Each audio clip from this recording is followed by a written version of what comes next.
crowd. Okay, today I'm going to talk about art and deception. Specifically, how art exploits the difference between what your eyes see and what your brain, your visual cortex is back here, what your brain thinks it sees. Art is in the business of gaming the visual system, and today I want to show you some new ways of playing that game. So let's start out with a little audience exercise. Everybody, please make like this guy and stare at your thumbnail. Okay, now pull your thumb about halfway in and continue staring.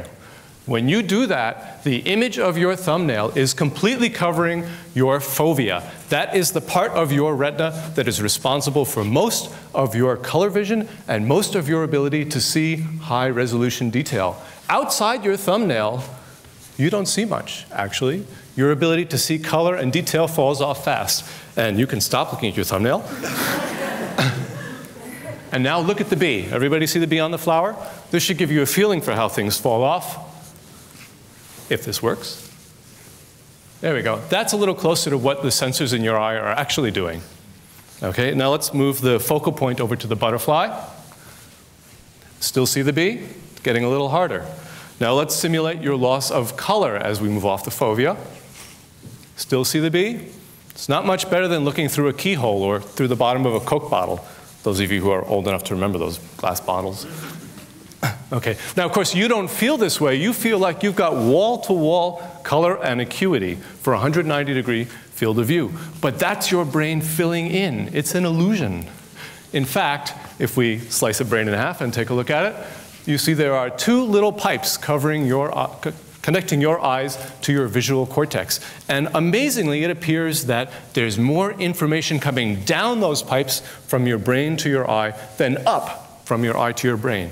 So vision is like a perceptually guided hallucination. And art, I want to show you, is a way of playing with that hallucination.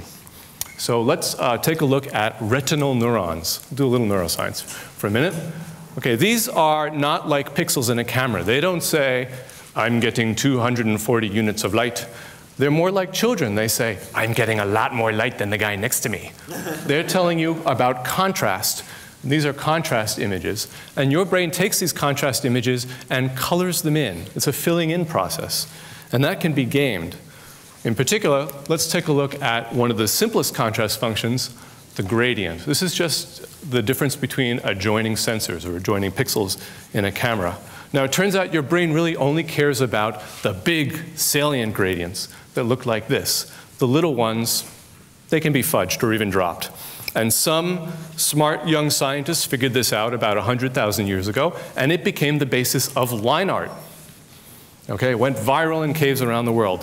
Now, this might seem like a sort of trivial example, but actually this is kind of amazing, because if, like some creatures, your eyes were directly connected to your brain, you would not have the bottleneck around which you evolved the filling in capacity. And if you had a brain and an eye like that, these would just be random marks on stone. These would not be pictures. It is the filling in process that makes these things work. Now, fast forward 100,000 years, and we figured out some new tricks that we can do with gradient images. For example, we might want to combine photos. Now, cut and paste doesn't really work. It's kind of easy to detect this forgery. But if we move into the gradient domain, and we take gradients from one and just a few gradients from the other, and then we do a trick that we figured out in the last 15 years, which mimics the filling in process, we can pop back into a photorealistic forgery. And as you can imagine, this is going to cause all kinds of mischief, mainly on the pages of Vogue and Cosmopolitan. But it's also going to be a tool for art. In fact, whereas in the 20th century, a lot of iconic art was driven by new technologies for reassembling pieces of things, for cutting and pasting, in the 21st century, some artist is going to be saying, well, I have a girl in a pool, a bear in the North Pole, and I'm going to put them in the Caribbean. And it's going to be easy. It's going to be cut and blend. It's going to be just as easy as remixing music. And if they're not satisfied with that, there are other tricks that we can do in these gradient domains that take photographs and make them look like paintings or watercolors or any other kind of art form, because artists have known how to game the visual system for centuries, and scientists are beginning to catch up. Or we can also show you which pixels to just throw away, and the brain won't notice, so you can recompose a photo. So if you don't like the photo you took, you want to remove somebody, we'll tell you which pixels to throw out, and we'll lose video. There we go. You get a completely photorealistic image recomposed. Now that's 2D. Where things get really exciting is in 3D. Today's not a good technical day, huh? There we go. Okay, so 3D is kind of amazing. You have two eyes. You get a left eye image and a right eye image. They're completely flat photographs. They tell the brain about this, and the brain suddenly decides that everything has shape and form. How does that work? Well, there are some cues, and the main one is called stereo disparity. So if you look at these two nose crosshairs, I'm going to superimpose the left eye and the right eye view, and you'll see they don't land in the same place. That disparity in location gets triangulated, just as in this diagram on the right. It's high school trig. You have built-in hardware for this. Unfortunately, you can't access it for high school, but it works great in Vision. And this is a pretty robust system, but it can be fooled. And that's exactly what happened to me in about 1990 in a blues club owned by this man, little Arthur Duncan, on the west side of Chicago, the Artesia Lounge. Now, Arthur was really fond of shiny things, but not very good with money. So the club was decorated on a $10 budget, and that pretty much meant Christmas tinsel all year round, all over. So one night after a set, I sat down, took off my glasses, rubbed my eyes, looked at the bar, and I saw a little blaze of light floating in the air, like Tinkerbell. Rubbed my eyes, you know, this is a reasonable time of night to see things like that. Moved my head around, but in fact it stayed there. Went up to the bar, it disappeared, came back, it reappeared. Eventually I figured out what was going on. I was having a false triangulation, and it worked like this.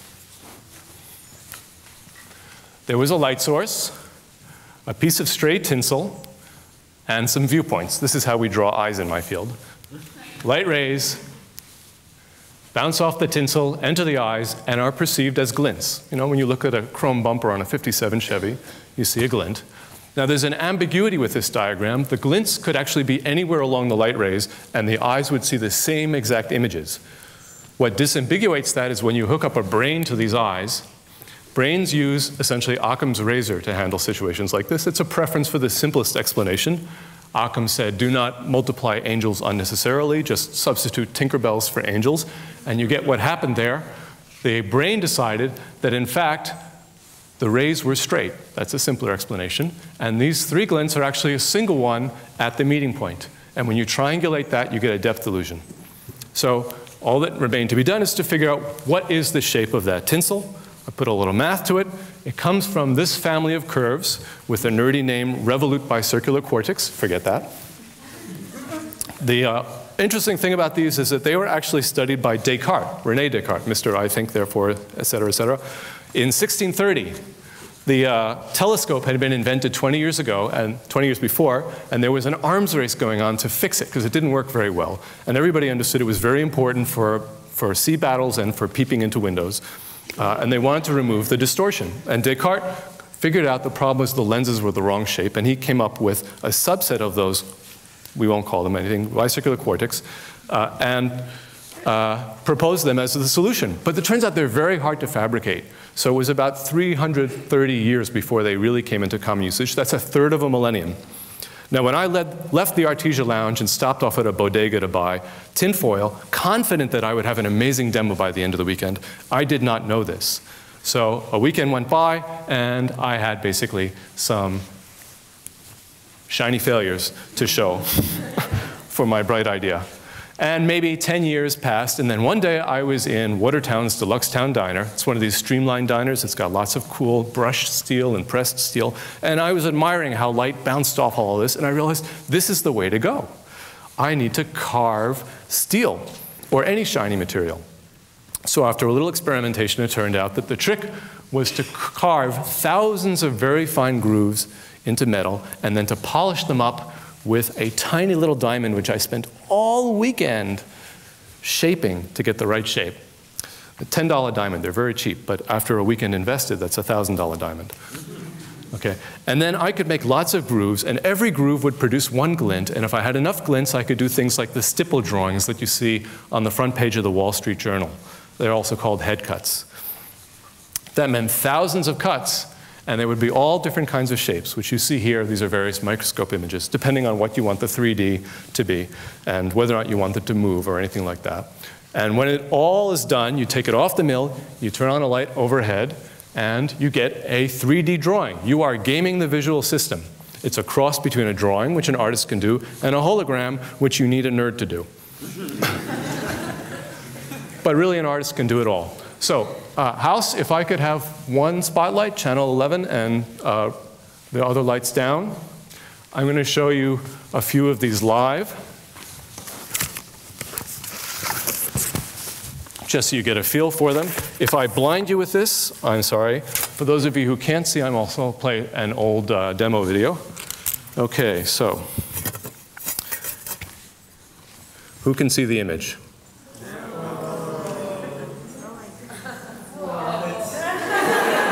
Okay, everybody give me an ooh shiny. Ooh shiny. Oh, excellent, just like in the movie. All right. Okay, some more. So, you know, these, I'm not much of an artist, but I like to play with, I like to do portraits of single-celled animals. You know, in the 19th century, they did paintings of elks and elephants, but that's my skill. Here's some of my friends.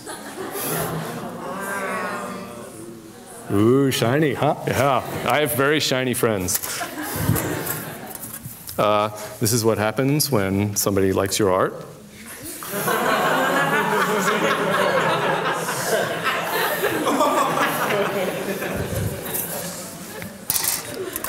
A few years later, this is what you get.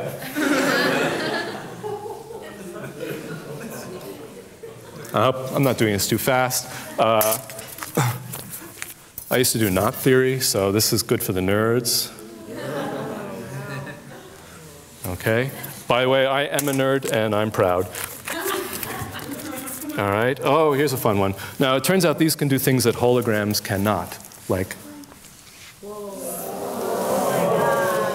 360 views. In fact, this is a 720 view. If you look carefully, you notice that his face disappears every other revolution. Okay.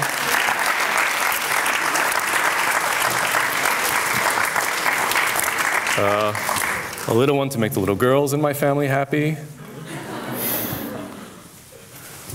And I think I'll roll on. Oh, actually, any nerds in the audience? Any math nerds? Yeah, all right. So do you know that all the Platonic solids can be embedded?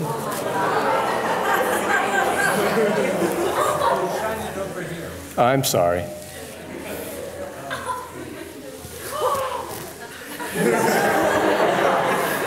Okay.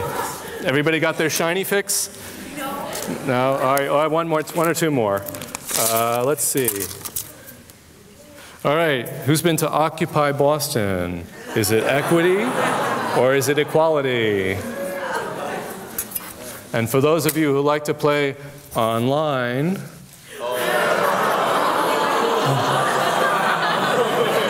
are you online or are you lonely? Okay, so now, there it is. Okay, let me round this out. Can I have the video again?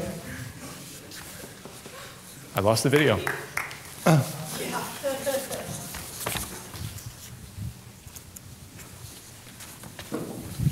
Up in the booth, do we have video?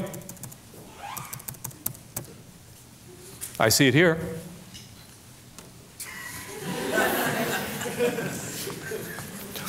All right, well, let's cut it short then. I should just say one thing about this.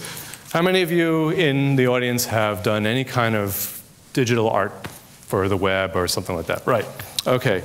So what would we do with this stuff aside from making people say, ooh, shiny? Well, my dad was an architect. He was a very proud modernist. He did lots of great buildings, but they weren't very exciting. They were good, you know, they worked well, they made you proud of your dad. I would like to take these holographic bricks. Each one of these makes one glint.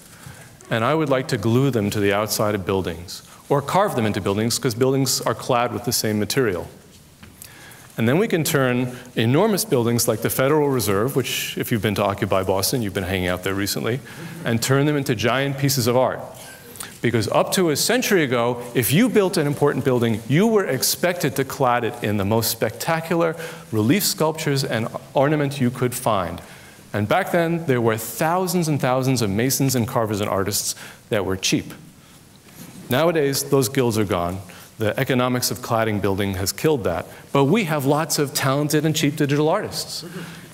And I want to give them the tools to make the physical world their palette. So instead of doing visuals for small screen video games, I want them to be gaming your visual system at the largest scale possible. Thank you.